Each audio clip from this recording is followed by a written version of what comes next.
What if I told you that death might not be the end? That science is now finding evidence that something happens after we die, something that thousands of people have experienced, described, and even come back to tell us about.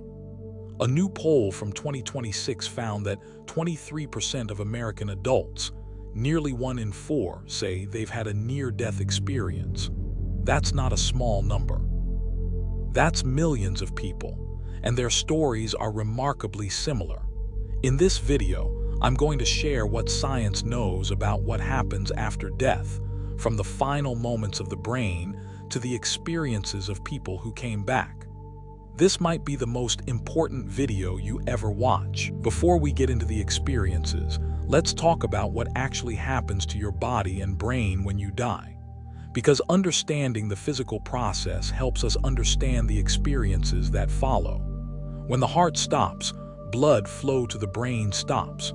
Brain cells begin to die within minutes. This is clinical death. But here's what scientists discovered that changed everything. The brain doesn't just shut off like a light switch. It goes through a final burst of activity. In 2026, a researcher named Rikai Kaish published a groundbreaking paper in Frontiers in Psychology. He proposed that near-death and end-of-life visions may be a final internally generated simulation, built from the dying brain's own memories, emotions, beliefs, and cultural imagery. Think about that. Your brain, in its final moments, might create one last experience. Not random, not meaningless, but deeply personal, assembled from everything that ever mattered to you. Here's what happens chemically. As the body dies, it releases what scientists call the death cocktail. Endorphins, your body's natural painkillers, flood your system. They create feelings of euphoria and calm. Serotonin, the chemical that regulates mood, surges. This can cause altered states of consciousness, vivid imagery, even hallucinations. DMT, a powerful psychedelic compound naturally produced in the brain, is also released in large amounts. DMT is what creates the feeling of leaving your body, encountering beings of light, and experiencing timelessness. And adrenaline floods your system, potentially causing the life review that so many people report, a rapid playback of your most important moments. So is this just the brain dying, just chemicals? Maybe, but here's what makes it complicated. People who have near-death experiences often report things they shouldn't be able to know. Conversations happening in other rooms, objects they couldn't see, events that occurred while they were clinically dead, and their descriptions are too consistent to ignore. Let me tell you about Pam Reynolds. In 1991, she underwent a rare brain surgery called standstill operation. Her body temperature was lowered to 60 degrees Fahrenheit. Her heart was stopped. Her brain was drained of blood. She was clinically dead, yet when she was revived, she described the entire surgery in vivid detail. She heard conversations between the surgeons. She saw the instruments they used. She described the bone saw, a tool she'd never seen before, all while her brain had no blood flow, no electrical activity, nothing. Her case is one of the most studied near-death experiences in history. And it forces us to ask a question that science doesn't have a comfortable answer for. If consciousness is produced by the brain, how did she experience anything when her brain was completely shut down? Then there's the case of the shoe on the ledge. A woman named Maria had a cardiac arrest and was clinically dead. When she was revived, she told her nurse that during her experience, she had floated out of her body, gone outside the hospital, and seen a tennis shoe on a third-floor window ledge. She described it in detail, the color, the wear pattern, the laces. The nurse went to check. The shoe was exactly where Maria said it was, on a ledge that was impossible to see from inside the building, from any window, from any angle. Cases like this have been documented again and again. People describing events, objects, and conversations that occurred while they had no brain activity. And while skeptics have explanations, None of them fully account for all the evidence. So what do people actually experience? After studying over 1,000 near-death experiences across 25 countries, researchers found the same patterns again and again. First, the out-of-body experience. People report floating above their bodies, watching the medical team work on them. Second, the tunnel, a dark passage with a bright light at the end. Third, the life review. Not just memories, but a reliving of every moment felt from the perspective of everyone involved. The people you hurt, the people you helped, the love you gave, the love you withheld. Fourth, the beings of light, often described as deceased loved ones or spiritual guides. And finally, the choice. Almost everyone reports being told or feeling that they had to return, that it wasn't their time. A 2026 study of 834 near-death experiencers found that these experiences lead to profound transformation, increased belief in an afterlife, decreased fear of death, more compassion, a complete reorientation of life priorities.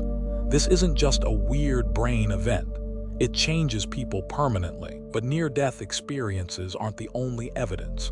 There's something else that happens, something even more common: deathbed visions. A study published in the Journal of Palliative Medicine found that 88.1% of patients nearing death experience visions. Not dreams, not hallucinations, visions that feel more real than reality itself. They see deceased family members, pets they lost years ago. They relive joyful moments, falling in love, holding their child for the first time. And here's what breaks my heart: they also relive painful moments, rejection, loss, regret, but not to punish them, to heal them. A researcher named Christopher Kerr has spent years studying deathbed visions in hospice care. He found that patients who experience these visions show profound psychological and spiritual growth, even as their bodies deteriorate. They find peace, they find meaning, they find closure. One patient told him, "I was being put back together." Think about that. In the final days of life, while the body is failing, the mind is healing. The soul is finding its way home. Now I know what some of you are thinking.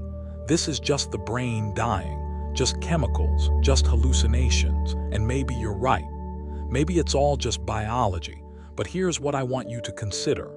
Even if these experiences are created by the brain, does that make them meaningless? When you fall in love, your brain releases chemicals. When you hear music that moves you, your brain releases chemicals. When you hold your child for the first time, your brain releases chemicals. Does that make those experiences less real, less meaningful, less true? The fact that something has a biological explanation doesn't mean it doesn't also have a deeper meaning. Maybe the brain creates these experiences precisely because they matter. Maybe evolution gave us this final gift, a peaceful, meaningful, even beautiful end, because it helps us accept the one thing we cannot avoid. And then there's the most mind-bending theory of all: quantum immortality. In 1957, a physicist named Hugh Everett proposed the many worlds theory, the idea that every observation splits the universe into multiple versions. Every choice creates a new reality. By extension, some physicists argue that consciousness might persist across these parallel universes. That when you die in one universe, some part of you continues in another. Now, this is a thought experiment. We can't test it. We can't prove it. But it's a reminder that science, at its deepest level, is still grappling with the nature of consciousness. We don't know what consciousness is. We don't know why we have subjective experience at all. And we certainly don't know if it ends when the brain dies. The director of the AWARE study, Dr. Sam Parnia, put it this way: consciousness may be a separate entity from the brain, not produced by it, but filtered through it. And when the filter breaks, consciousness doesn't end. It just changes form. But here's what matters most. Whether you believe these experiences are spiritual or biological, the effect is the same. People who have near-death experiences are transformed. A 2026 poll found that 51% of NDE survivors report a deeper appreciation for life. 36% feel more connected to the spiritual realm. 31% change their life priorities. 30% have less fear of death. And 30% report being more empathetic. These aren't small changes. These are fundamental shifts in how people see themselves, their relationships, and their purpose. One woman who had an NDE told researchers, "I used to be afraid of everything. Now I'm afraid of nothing, not because I'm reckless, but because I know that whatever happens, I'll be okay." So what happens after we die? I don't have a definitive answer. Nobody does, not science, not religion, not the people who have come back. But here's what I believe after studying all of this. Death is not the end of consciousness.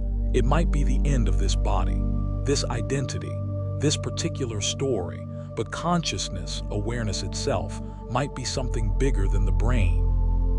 Something that doesn't die when the heart stops. The ancient Stoics believed something similar. Marcus Aurelius wrote, "Death is a release from the impressions of the senses and from desires that make us their puppets and from the vagaries of the mind and from the hard service of the flesh." Not an end, a release, a return, a going home. And whether that's literal or metaphorical, the effect is the same. It frees us to live, truly live, without the constant fear of the end hanging over every moment. Comment below and tell me, do you believe consciousness survives death? I'm genuinely curious what you think. If this video moved you, hit that like button. Subscribe to Mind Connect and turn on notifications. I make videos that make you think deeper, question everything, and see the world in ways you never have before. Share this with someone who needs to hear it. Because the truth is, we're all going to die. And the only question that matters is, how will we live knowing that? Your future self is watching. Make them proud. Start today.